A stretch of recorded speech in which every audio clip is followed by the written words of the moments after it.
Becker Lawyers, thank you for your support. And I'd like to welcome our new members. Would you please stand when I call your name? City Commissioner Joy Carter with Keller Williams. Christy Rice with the Broward Center for the Performing Arts. Mike McAshley with Hanging Pants Media. Bruce Flores with United Way. Carolyn Thomas with MCA Financial Group.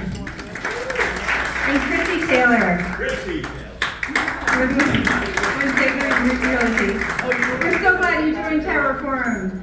And now, may I ask that all of the Tower Forum board members please stand. Thank you for a round of applause for everything they do to support our community in Tower Forum. Thank you. And hey, if you're not a member yet, why wait? Today's the first discussion of the season. And if you pay for today's ticket, I'll deduct it from the membership. Membership starts at $3.50. Come see me after. Let's get you signed up. Our next meeting will be in October. I'm just waiting to confirm the date, and I will email everyone. We are absolutely thrilled to welcome our premier member and today's event sponsor, JM Family. Introduction is especially meaningful for me because I spent 15 years working at JM before I became a stay-at-home mom. I'm so happy to see my former boss in the crowd. After 15 years, say hi, Greg. And to look around the room and see so many familiar faces and mentors who helped shape my journey along the way. On your table, you'll find note cards and a pen. I will be collecting those the last 10 minutes of the discussion if you guys have any questions for Dan or Maggie. And the last 10 minutes we'll be answering questions. But let's get this started. It's my pleasure to introduce today's moderator, Maggie Gunther. Maggie is the Vice President of Marketing and Communications for the Greater Fort Lauderdale Alliance, Broward County's official public and private partnership for economic development. In this role, she and her team tell the story of Broward County as a business destination of choice through a variety of communication channels and strategies. She is accredited in public relations by PRSA and holds a bachelor's degree in journalism with honors from UCF and an MBA from FAU. Go Owls.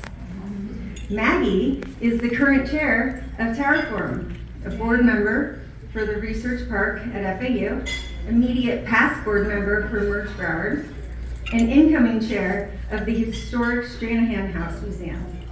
She's a graduate class of 6 of leadership.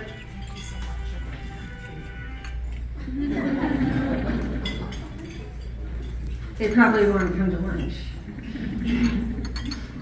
She has been honored by South Florida Business Journal, IEDC, Stranahan House, and the Greater Pompano Beach Chamber, Leadership Broward Foundation, and others for her work in community. Let's welcome Maggie Gunther.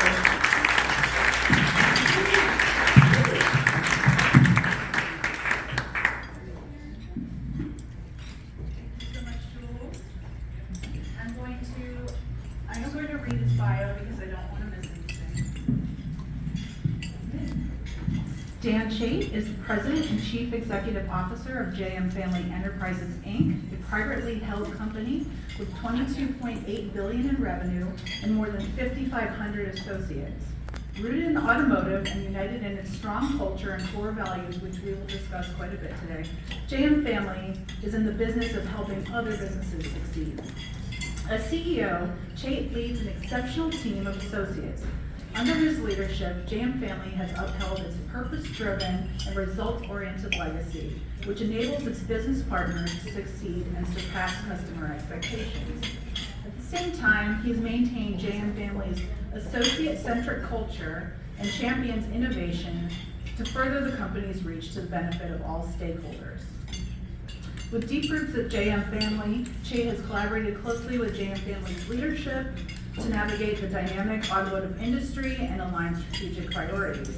He has established strong relationships in the automotive, financial, and banking industries, successfully leading the company through fluctuating business cycles.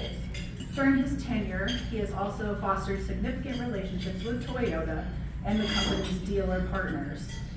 He was named Chief Operating Officer in May of 2023 and President in March of 2024.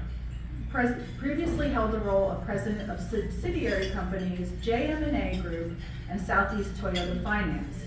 He joined Southeast Toyota Finance in 2002 as the Vice President of Asset Management. He rose through the ranks, becoming Group Vice President in 2007, Senior VP in 2011, and President in 2012. Before joining JM Family, he held senior positions at U.S. Airways, AutoNation, and Unicapital Corporation. He earned both his MBA and his bachelor's degrees from the University of Rochester. In 2019, he was named chairman of the American Financial Services Association Board of Directors, of which he's been a member since 2015. He resides in Wellington, Florida, with his wife, and they have 4 children. Welcome, Dan.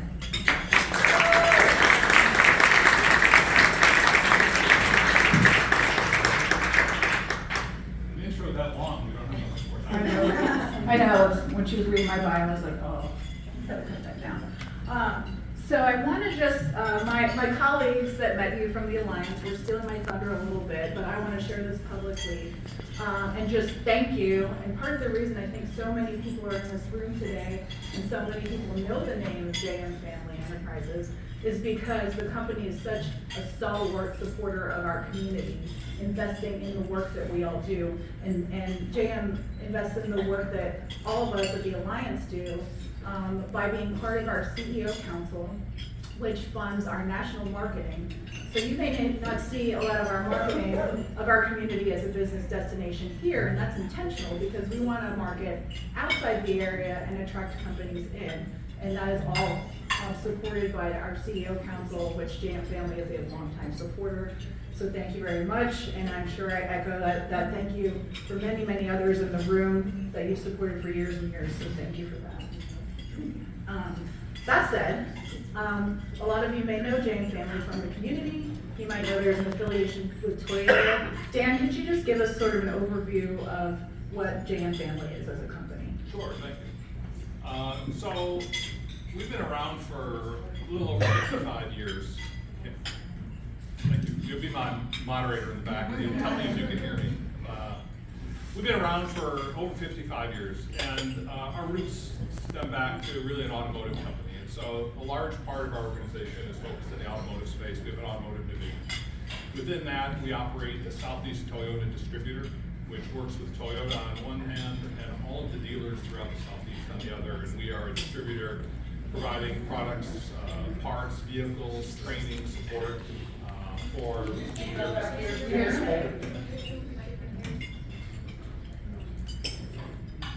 How's that? Can you hear me now? Oh, I only think I have to hold it. I'm not going to say all that again, but I'll briefly. We have an automotive division, which is really the core of our company and the foundation of our company. In that, we operate Southeast Toyota Distributors, which distributes Toyota's parts, accessories, provides training, incentives, support, advertising to the 177 dealers in the Southeast.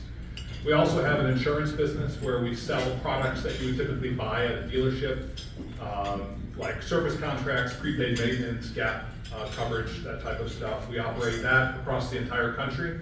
And we have a finance business where we finance Toyota dealers and customers in the Southeast. If any of you have purchased a Toyota vehicle in the Southeast and have a loan with Southeast Toyota Finance, that's one of our entities. So that's our automotive business, and we've been operating that for a very long time, and it's really the core and the foundation. It's what Mr. Moran started, back in hopefully 1968. In the recent past, we've really evolved 2 additional lines of business, 2 different organizations under the holding company of JM Family. One is an entity that we call JM Family Holdings, where we have purchased operating companies that are not in the automotive business. We've gone out and bought a few companies to diversify our operations. They're not based in South Florida, they're not automotive related, and we operate them as wholly owned subsidiaries. And then we have an investment organization where we invest capital on behalf of the company. So that's JM Family.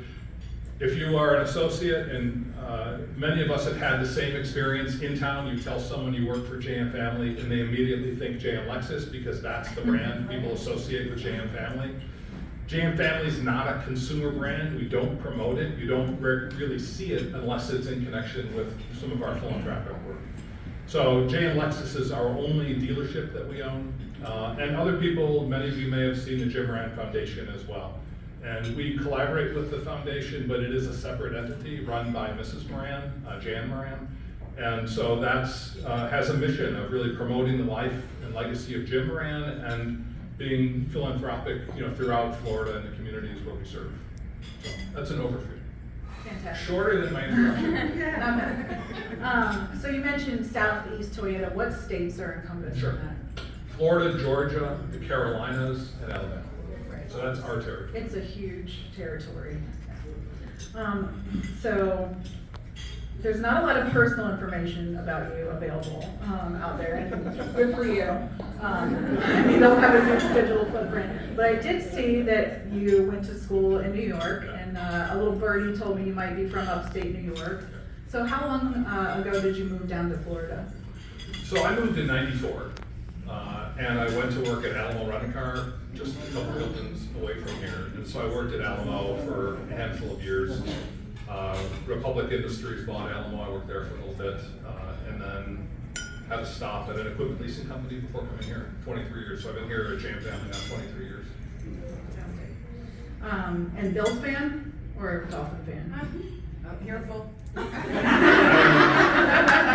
Very Most committed. controversial question. I'm a very committed member of the Bills Mafia. So I to those Dolphin fans in the audience. We celebrate you.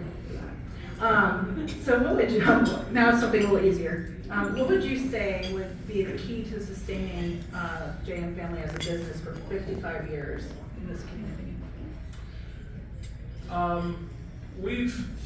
We've had a great run in South Florida and Broward County, and I think there's a lot of reasons why that's happened. I think the community has been a great community to operate a business in. We've been able to not only hire great talented associates, but in the instance when we have to go out of the market, people are wanting to come move here.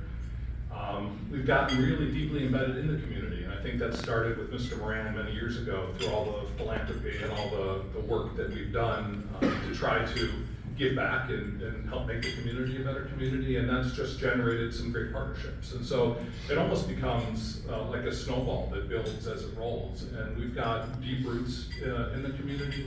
It's neat to see now at the company where we have children coming to work, parents retiring, children are coming, and it's a very productive, comfortable place for us. And so we feel strongly about being good stewards and good residents of South Florida and Broward County in particular, and we appreciate all the consumers in the market that buy Toyota vehicles and occasionally a Lexus from JM Lexus.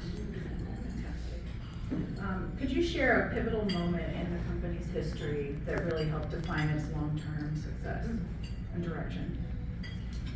I guess I have two thoughts on that. One, in 1968, Jim Moran was awarded the franchise to be the distributor for Toyotas in the Southeast. Currently, clearly that is one of the most pivotal moments in our history.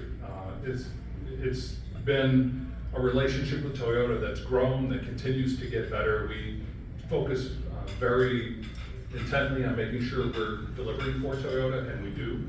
And that relationship is key to our success, and is maybe one of the most important relationships we have. Interestingly, in 1968, he was interviewed by Toyota. He was ultimately, he was a very well-known dealer at the time. He had JM Pontiac here in town. He was an extremely successful dealer prior to that in Chicago. And so when Toyota was coming to the States, they interviewed individuals, dealers, to be distributors around the country. And so Mr. Moran was awarded the franchise for the Southeast, the 5 states I mentioned. And in 1968, they had a signing ceremony, and he was getting ready to start business, and the Toyota leadership came to him and said, "When are you going to be moving to Atlanta?" And he said, "What are you talking about?"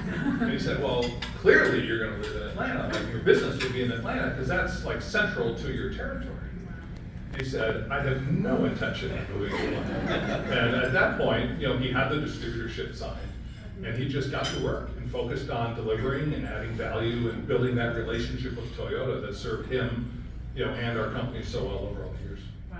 So I would say that's obviously a pivotal event. Another thing I would just mention is the culture and the method of defining work that he created has really set our company on a course which we haven't wavered from. And I would just summarize it in saying, he's all about mutually rewarding relationships. He never intended to succeed at the expense of dealers or at the expense of Toyota.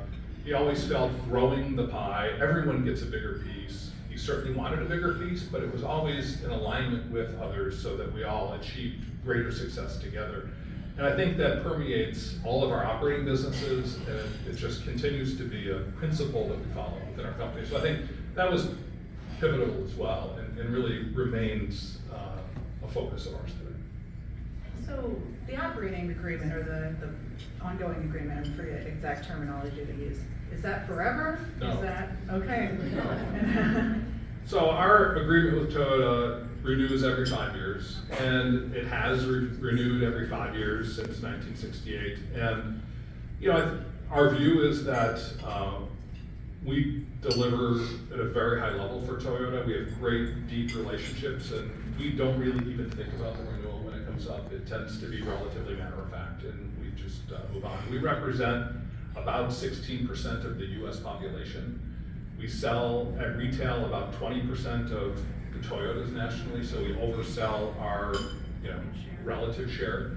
And if you add fleet vehicles, which we also do very well selling, of all Toyotas sold, retail and fleet, we sell about 25% of Toyotas nationally. So we are their largest customer, and we'll be working with Toyota for many, many, many years to come.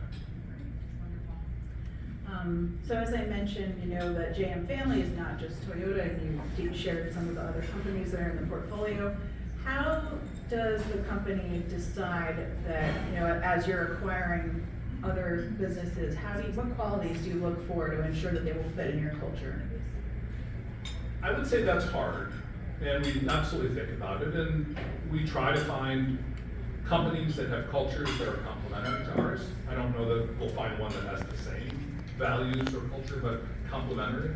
I think size is also an issue. I think we feel that if we, buy a large company, it will be harder to move their culture towards ours. So I think we focus on maybe organizations that don't have as many associates, but have a complementary culture. But I would say it's hard, and I think we found you need to be very proactive and really pushing your culture onto the acquired company. And I would say our culture, we feel it so deeply and strongly, we believe in it, it's really non-negotiable, it's what we stand for, and it's a good culture that we really haven't had a hard time getting enough. Right. It's kind of like a warm hug. Scott Dino here is head of the hugging department.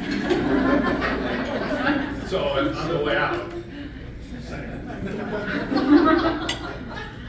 So over the years, what strategies have helped you adapt to changing market conditions and community needs? I would say that what strategies have helped us keep up with changes in community needs and the evolving. A couple thoughts. I would say listening and learning a lot. We try to keep our ears open and know what the needs are by talking to people and not thinking we have all the answers. Finding sources for information, doing as much learning as we can do as an organization. And the other thing that comes to mind is we run as a leadership team. I don't have all the answers. My predecessors haven't had all the answers. We have a great leadership team. From our executive management team down into the organization, and they all have roles to play, and they all have responsibilities, and I think letting leaders who are closer to things going on in their exact market or in their exact industry is important, opposed to thinking that, someone in my seat has all the answers and we're gonna sort of dictate the direction. So we try to make it more organic, do a lot of learning, a lot of listening. Well, we've been talking a lot about culture, but I'd like to get a little bit more in depth on that.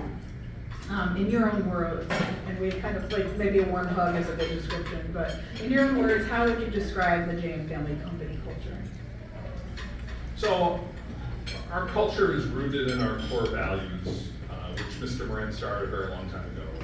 And he talked a lot about communication, cooperation, and consideration. And you know, he used the golden rule as a metaphor and wanted to have relationships with people and value them as individuals.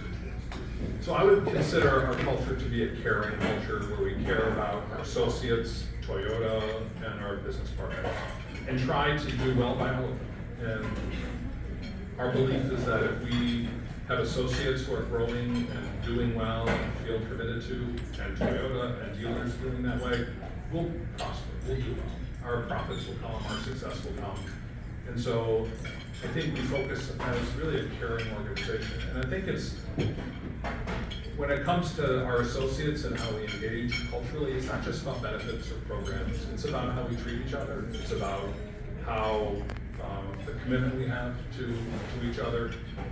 You know, Mr. Moran started, and to this day, we continue to have a policy that if the organization wants to terminate a 7-year or more tenured associate, it has to go to the CEO. It had to go to Mr. Moran.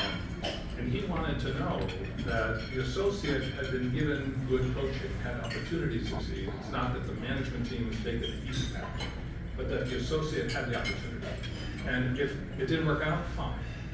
But he wanted to be the one to make that determination. And we continue that today, just to make sure associates have the best opportunity to be successful. And that role, maybe another role. You see it in times of crisis, when you see how the company and associates rally around each other. It's a caring environment, which doesn't necessarily mean it's always fun and easy and nice, because sometimes caring means, you know, sharing feedback that isn't positive. But that's being considerate, and it's being true to the responsibilities we have and true to being good stewards of the company. And we need to sometimes have those conversations, and we do. But I think of it as a caring. Just this shy of a bite. So as you mentioned, you joined as a vice president of Southeast Toyota Finance in 2002. Did you know Mr. Moran, because you were obviously overlapped with him, and you mentioned you were wearing the pin today in memory of him. And what most impressed you about him? So Mr. Moran was able to develop relationships and connections with people remarkably easily. I don't know, many of you may have met him over the years during his lifetime. He developed great relationships. He delivered unbelievable level of emotional intelligence. He was humble, he asked questions, he didn't tell people what to do, he listened, and he cared. And what many, many people who have met him and knew him would say is that when he was talking to them, he felt like they were the only one in the world that mattered. Because he was just focused on them and learning and listening, and he had amazing recall. If he met you and learned a little bit about you, there was a really high probability next time he saw you, he would recall that and bring it up. And I think that was maybe his superpower. I mean, the way he was able to build those relationships. And I'm assuming from way back early in his professional life that that's how we operated. It was amazing. So I was doing, as I mentioned, a little bit of research, and a little birdie named Colin Brown, you may have heard of him, chairman of JM Family Enterprises, very involved with the Alliance. He told me about a fun initiative that you've been doing in the company, a video series exploring different roles at the company. Could you tell us about that? Sure. So I've been CEO since January, so you know, one of the things I believe is, you know, we all bring our own individual self to a role. And I think to be authentic and to be successful, you sort of have to be willing to be yourself. So my predecessor was Brent Burns. I've known Brent for over 30 years. And I think on business issues, he and I see things very, very closely, but our styles are just different. You know, we're different people.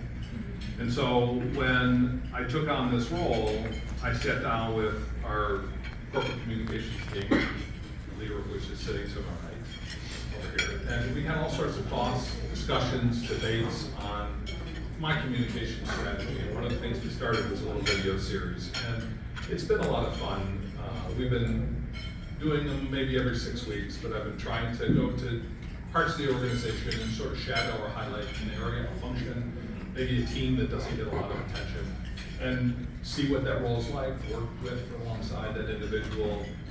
And we've been putting that out for everyone that can update to see. And they've been somewhat entertaining. I find it most interesting when the associate I'm working with is a little sassy, because in my role, I don't want to be the one starting the sass, but I can work with the sass. And so it just becomes a little more entertaining. And the thing that's been, I think, most enjoyable for me about it is we put them out, they get a lot of viewership, but there's also a lot of comments that get left on the portal that they're delivered to. And most of the comments are coming from associates who I don't know. And so I feel like it's connecting with people in the organization that I don't necessarily cross paths with. And I think that's important, that's valuable. So we're continuing with this. What are some others that are up on your list, if you can share those with us? Things that we're going Yeah, other roles that you're gonna explore? in our videos. Yeah. We filmed one that hasn't gone out yet at Mannheim's auction in Orlando, vehicle auction. Not many associates within our company know what that activity looks like. It's a pretty high energy, exciting environment. So we filmed that. We've got a dealer event coming up in a couple of weeks. We're going to film there, really to show the effort that goes behind putting on one of these events run by our associates. And there's talk next year we may pivot the idea a little bit, but still a little bit too determined. Okay, great. All right, pivoting a little bit off of JM Family, but specifically more to you and your leadership experience. What leadership or life lessons would you give? I'm involved with a young professionals organization here called Broward, and I always like to ask, what would you tell a young version of yourself to help be successful in the future? You know, I think I learned at one point along my career sort of the importance of working as part of a team and succeeding as a team, and that it's not all about you or myself. And I learned that maybe a couple years later that I wish I had.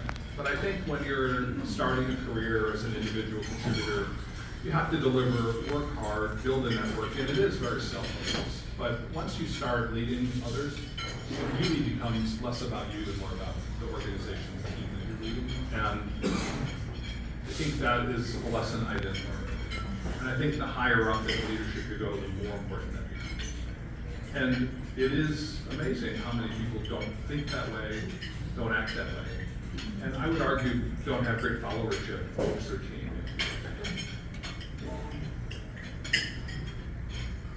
Now, some of your favorites. Could you recommend maybe a favorite book? Could be about leadership or any topic. If you have any podcasts you like to listen to, like what kind of media do you enjoy?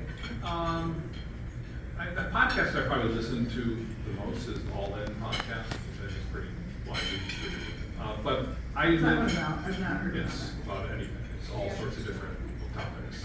It's got conservative, it's got more left-leaning people on the panel, and they take on all sorts of different. So political? Yeah, often political, business as well. But I live in Wellington, and so I have about an hour commute, so I spend time listening to audiobooks. And my favorite author is Daniel Silva. I like to listen to sort of a spy, espionage, killer type thing, which is consistent with my personality. So that's sort of the type of, that's the genre that I like to read when I read or listen to when I'm driving. Can you share a story that illustrates how the company culture, so back to culture, JM Family, has helped you overcome a challenge or achieve a milestone? One of the things that comes to mind is it often amazes me how during times of hurricane threats, whether it be here or Mobile, Alabama, where we have a large group of associates, associates volunteer to travel away from their home, leave their family, leave their home, to go to a safe location to provide for business continuity for JM Family, so we can continue to serve our customers, serve our dealers. And they don't get coerced into doing that. They don't get paid to do that. They want to, deliver when they can and the company's need to help solve a problem. And that is always inspiring to me. And I feel like it's them wanting to give back because the company has given so much to them previously. And so I think we see that. With technology these days, we can all work remotely so much easier. We don't fly out as many. So you to speak into the mic. Can you hold the mic, just because people are eating and the fork and knife, you gotta. Your fault, not mine. Yeah, not your fault. So I find that inspiring when associates raise their hand and volunteer to do things like that. The other thing that I would say that I think of in times of crisis, during the Great Recession in 08 and 09, we actually had to do a reduction in force. We had to lay associates off, which we don't often do. But I think leading up to that, we did everything we could do to avoid it. And I think associates knew that if we were going to do that, it would be the absolute last resort. We cut expenses, we took pay cuts. The biggest cuts were at the more highly compensated leaders. We tried all that we could to avoid it. Ultimately, we had to reduce the staff and lay off some individuals. And we did it with a level of dignity and support that, is appropriate for a JM family. And I think it sent a clear message, the importance of our commitment to our associates, our connection with associates, and the fact that we don't and will never jump to that as the first lever we're going to pull. It's always the last, and we hope never to have to pull it. And so it was impactful back then, but even since then, when there have been issues, I think associates have a high degree of comfort and confidence that we're not going to jump to that. They know we don't stand for that. And I feel like that event, as unfortunate as it was, really reinforced and built the culture a little bit, having gone through it as an organization. Okay, so a little bit of maybe a tougher question. How do you navigate a changing national political environment? Like, we have different news coming out all the time, tariffs, changes in electric vehicle policy, constant changes from either the state or the national level. So in terms of the business impacts, we're really blessed to be partnered with Toyota, because when it comes to tariffs, when it comes to electric vehicle mandates and what have you, a lot of those issues are Toyota issues. And Toyota takes long-term outlook, takes their time to plan, doesn't react, has huge financial wherewithal to withstand short-term issues. And so we have a high degree of confidence that they're going to sort of do the right thing, and that we, as their partner, will benefit from that. So those sort of seem to always come, and they will continue, and we navigate them. The political environment has an impact on associates, and so that is harder and certainly impacts us. And I would say that as an organization, we don't really speak on social issues very much. We support initiatives that benefit our business. If they're not really focused on our business, we really don't engage or talk about them unless they're of a real significance. And sometimes those happen. And often what we will do is we'll send a note to our associates basically saying, we know this event happened, and we know it's hurting a lot of you and that it's a big issue for many. And we want to remind you what resources we have as a company to deal with your challenges. We want to encourage leadership to care and to be present for their teams. But we don't really take a stance. And so that's sort of how we handle some of that. But right now, we're a microcosm of the society, and so we have some of the same, polarized views that our associates have, and it creates issues internally that, we're hoping will sort of subside at some point, because it's tough on people. It's tough as a result on the business, but it impacts the individuals greatly. Right, and that's part of our mission here at Tower Forum, is to discuss these harder issues and try to find consensus where possible, so we're all for that. Okay, looking ahead, how is technology and AI specifically shaping the future of the automotive industry? So I think it's hard to know now how AI is going to shape the future of the automotive industry, but I think AI is a powerful tool that's here to stay, and I think a lot of individuals, a lot of companies are trying to figure out what to do with it. So we have built in our company an AI center of excellence where we have people dedicated to finding ways to use AI across our businesses. And I would say it's harder than you think. People talk about how easy it is to build an AI model, and that's true. But if you want to scale it, it has to be connected to a tool you're otherwise using. And some of our systems that exist weren't built waiting for AI to connect into them and tell them what to do. And so that connection is very hard. So I think we continue to look for opportunities to use AI in the business. And I think we're encouraging associates to figure out how to use AI for their roles, whether it be drafting memos or manipulating data, analyzing data, creating reports. I think there's a lot of power that can be unleashed through using AI. And I think our view is that our associates won't lose their jobs to AI, but over time they'll lose their jobs to other associates who are using AI better than they are. And so trying to encourage people to embrace it, to be creative, to figure it out is a priority. And where it goes, how does it impact the future, I don't even know. I don't think anybody really knows yet.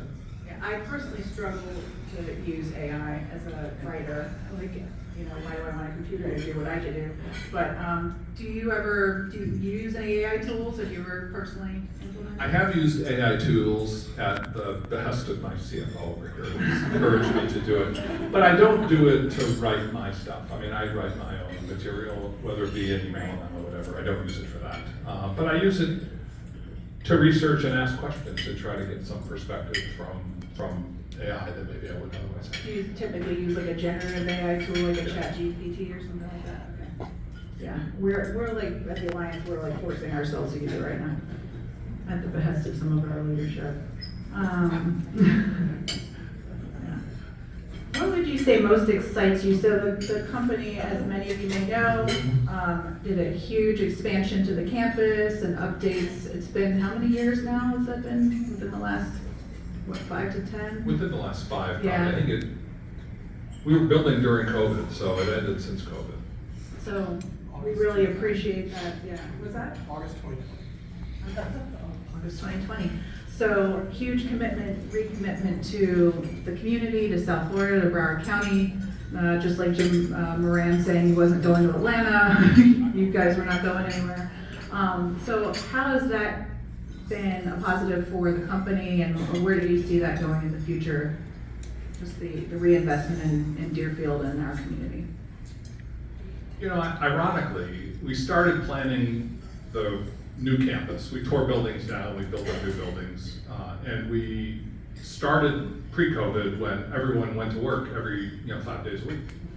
And we wanted to have a lot of collaborative space, and we wanted to have a great, cafe for lunch or meetings, and we wanted people to be able to have mobility and do their work from wherever they were comfortable, whether it was in their dedicated office or workspace or wherever.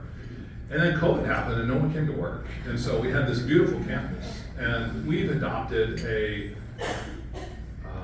policy of asking associates to work at least 3 days in the office. And so if you come to our campus on Tuesday, Wednesday, or Thursday, it's pretty full. If you come on Monday or Friday, it's pretty fun. Ironically, they all pick the same days not to come. But, so I would say, on one hand, the campus doesn't get used the way it was designed or as much as we intended. But I think it's a huge commitment to our associates to have provided them the space that they now have. It's really fantastic workspace. And the amenities and what they have available to them are really great, first class. And so I think it's a huge commitment to our associates. That's really the most important thing. We're always out there telling dealers that they have to invest in their facilities. They have to build new, they have to upgrade, modernize. And part of it was we felt we needed to do the same thing. And so we spent many years planning, many years executing. We have a great campus, and I think it helps attract associates when they see the type of environment that we've created that they become to join. And so I think there's great value, and we're here to stay, obviously. I'd just love to see more cars in the parking lot Mondays and Fridays. Lots of Toyotas, specifically, yes. Is there another kind? Lexus. Okay. So that said, what excites you most about the next chapter for JM Family in our community?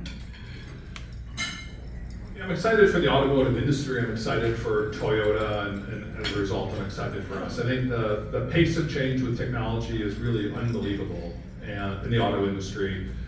there's a lot of talk about battery electric, which, there's been less focus most recently in the current administration. Akio Toyoda, who's the chairman of Toyota, has been saying for years that he is committed to having battery electric, but also plug-in hybrid, and gasoline-powered vehicles. He's going to produce the entire suite of powertrains because there are customers that want them all. And I think the market has come back to that. So I think Toyota showed their wisdom and their foresight in having that view and following and staying committed to that. But the technology continues to grow, immensely. Toyota signed a partnership with some autonomous vehicle developers, not necessarily because Toyota wants to be selling autonomous vehicles, but they want to figure out what technology that is being developed for that purpose can be put in their vehicles to enhance safety even further. They have this view and a vision that they can make even safer vehicles through this technology for consumers to buy and drive.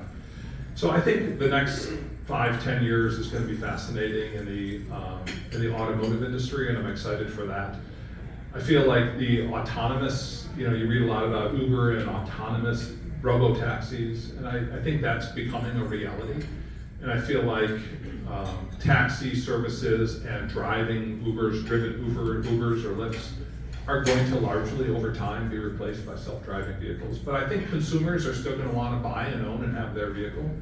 And Toyota's going to make the best product and have great success, and we're going to succeed along with them.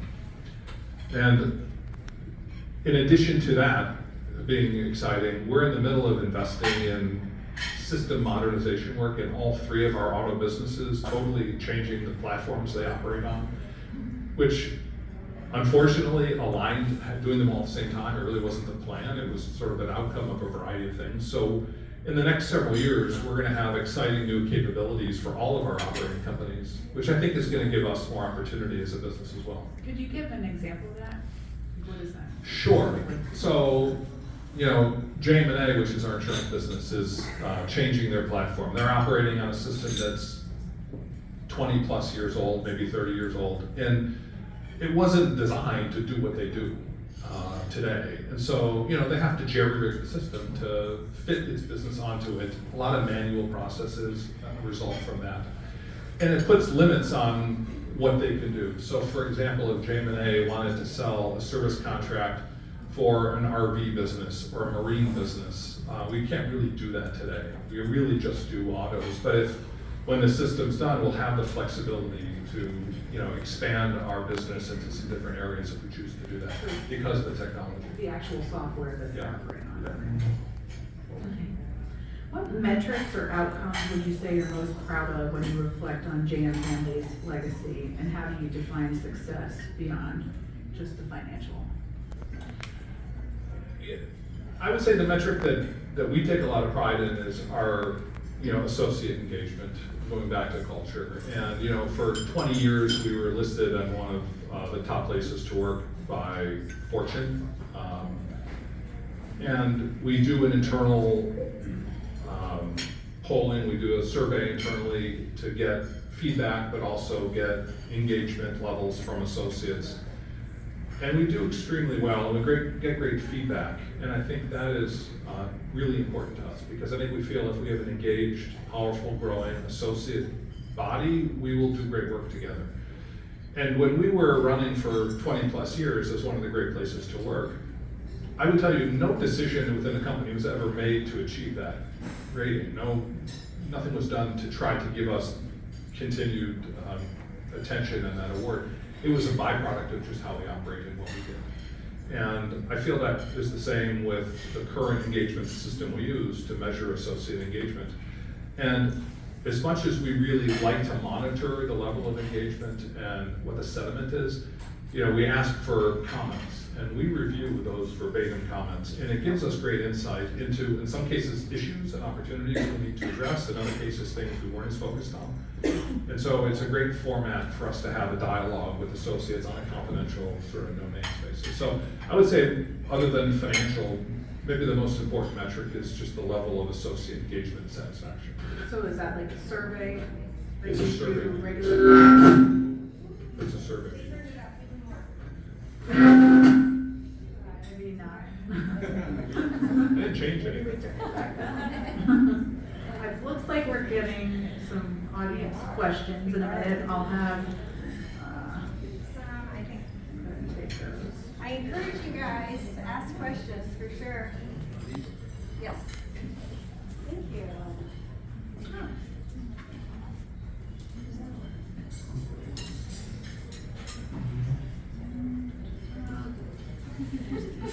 They're really good. These are great. I'll start with this one. I'm not, sorry. We might need a crystal ball, but it says, is there a new Toyota coming out this year? I'm assuming a new model, or maybe a new car, a new model coming out? Is that what was the question exactly? I don't know, I mean, there's a lot of refresh stuff coming out. The CHR is coming back as a battery electric vehicle. We're near the end of the year. I don't know that there's anything new coming out, new. Okay, so Refresh. just, yeah. Refresh stuff. Okay. Someone would like to know, what do you drive? I drive a Grand Highlander hybrid. Okay. It's a fantastic vehicle. If you haven't driven it, I'm convinced it's the best vehicle Toyota makes. And its sort of sister companion vehicle is the Lexus TX. So it's the largest SUV No. in the Toyota line? That's No? the Sequoia. I feel this Grand Highlander's the better vehicle. Okay. All right. Checks all my boxes. We'll say that. Tell us your favorite Jim Moran story. All right, I'll try to make it quick. I've told this story internally, so associates have heard it, but several years ago, many years ago now, one of the associates that I worked with in the finance business was on the phone one day in his office talking to a dealer about a machine. And Mr. Moran was walking the floor, which he often did. And he walked to this associate's office, and the associate was on the phone, and he gave one of these to Mr. Moran, you know, move on, go on by, you know, move on. And so he did. And after the call was over, others from the area went up to this individual and said, do you know who that was? And do you know what you just did? And the associate was mortified. I mean, he didn't know, and he was so upset and so offended at what he had done. And so Mr. Moran would always have lunch with associates in the office. On Monday, it was with his executive management team, but then on the rest of the week, if he was in the office, there were lunches with associates from across campus. And so, as luck would have it, this individual was scheduled to have lunch with Mr. Moran like 2 weeks later. And so when he started, you know, Mr. Moran would go around and ask people to, you know, what are you working on and what's going on? So this associate started by saying, Mr. Moran, I am so sorry for what I did the other day when you came to my office. Mr. Moran stopped him and said, you did exactly what I would wanted you to have done. You took care of our dealer, you can talk to me anytime. So that is who he was. I mean, he was humble, and he wanted our dealers to be taken care of, our customers to be taken care of. And I think he respected the fact that the associate didn't put the dealer on hold to talk to him. And they got their chance to talk at lunch. So that's one of my favorite Jim Moran stories. How do you retain the strong employee-focused culture at JM? Like, how do you keep it up all these years? I think it's a joint effort and responsibility of the leadership team. It's not any one person. I think maybe at a certain level you can ruin it, but it takes a lot of people to make it happen, and it takes an organizational commitment. And I think the reason it works well in our company is because it's been this way from the very beginning. You know, we didn't change our culture 10 years ago or whatever. Nobody came in and said, hey, you operate this way, but you really should start doing this. This is, well, the way we operate is really a byproduct of who Jim Moran was and the way he set the company up. And so it's been organic and genuine and authentic for many, many years. So I think we have all of that momentum, and with that, a leadership team and an organization of leaders can continue to keep it going by continuing to make it a priority, and that's what we've been doing. This is interesting. So, have you read the book Shoe Dog or heard about it? So it's Phil Knight, founder of Nike, and he talks about how he went on this kind of crazy trip over to Japan when he was very young, in search of doing business with the Japanese. So with that in mind, is there a story behind getting the rights to SET? Getting the agreement with Toyota? I don't know that there's a story other than, Jim Moran was just a famous, amazingly successful dealer, and the Japanese, wanted to do business with people that were gonna sell vehicles. I might not get this exactly right, but during the interview process, he was asked by the Toyota staff, what would you do if we sent you, how many was it? 10,000 vehicles. And, that was an absurd number at the time. And his answer was basically, I will sell every one of them. And during his time, and even still, we take every vehicle Toyota will give us. We never turn down vehicles. We find ways to get access to vehicles that other people may not want for some reason. Today, Toyota has 12 regions nationally. 2 are privately owned and we're one. All the others are corporate owned by Toyota. And they're not as driven as we are, they're not as maybe motivated, and oftentimes you can get inventory from them, and we'll do whatever we can to get product because we know we can sell it. Wow. So we discussed investing and buying other companies that are not specifically in the auto industry. Could you talk about a few of those companies in that portfolio? So we own a home franchise business called Home Franchise Concepts, and so they have 9 concepts. Budget Blinds is the largest. You may have heard of Budget Blinds, but in that business, we're not the operator, we're a franchisor, and we develop programs and maintain the franchise network and advertising and product development and that stuff. And then we have across the country individuals, owners that operate their businesses. We own a specialty manufacturing business that actually builds blinds that Budget Blind sells and other people sell. And we own a title insurance company out in the Pacific Northwest, based in Boise, Idaho. And so it covers a lot of that part of the country. So none of them have really anything to do with the auto business, and that's by design. And you mentioned there was kind of like, you like them, the company prefers like a smaller employee base. About what's the employee base of these companies? I think between all, 100,000? no, well, 2 of them are relatively small, 1 of them's bigger. I think between the 3 together is about 1,000. But a franchise business, for as big as they are and as many, their system-wide sales is huge because they have all these franchisees all over the country. But they're just the franchisor. It's a relatively small organization.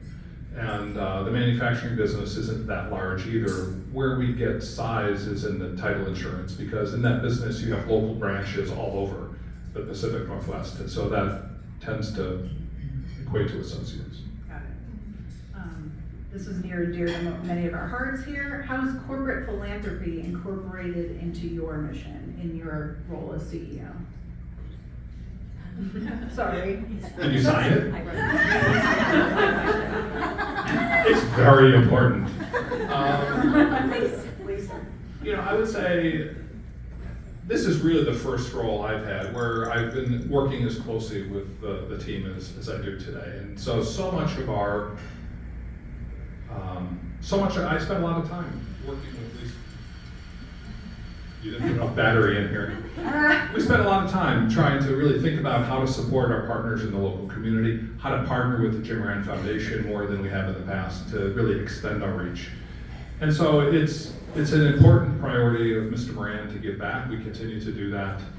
And I would say until I became CEO, I didn't have as much engagement with the team. So I don't know if it was unique to me in the way I operated or if this is the level at which that work happens. But I've thoroughly enjoyed the engagement that I've had, the work we've done together, and I think, it's inspiring to be able to have such an impact on the local community that we have. And we also give back in other communities where our associates live and work, but really South Florida is where most of it happens. And they're out every weekend building houses for Habitat for Humanity, they're volunteering, they're running 5Ks, like, they're. So out this there. year, we'll start a new series of Habitat builds, and in that grouping of houses we'll build will be our 50th. So we've been doing it for a number of years, and we're gonna hit our 50th home. Round of applause for them. And as I said, it sort of all comes full circle. So we have an associate who grew up as a young boy in one of the Habitat homes that we built.